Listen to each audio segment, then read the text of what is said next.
வந்தவாசி அருகே நடேசன் நகரில் வீட்டின் பூட்டை உடைத்து 35 சவரன் நகைகளை திருடிச் சென்ற 3 பேர் சிசிடிவி காட்சிகள் உதவியுடன் கைது செய்யப்பட்டனர்.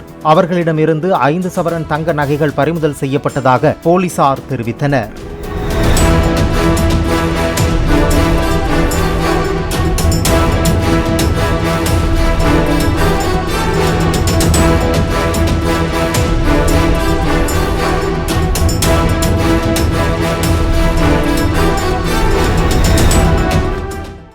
பிளே ஸ்டோர் மற்றும் ஆப் ஸ்டோரில் இருந்து பாலிமர் செயலியை QR கோடு மூலம் பதிவிறக்கம் செய்யுங்கள்.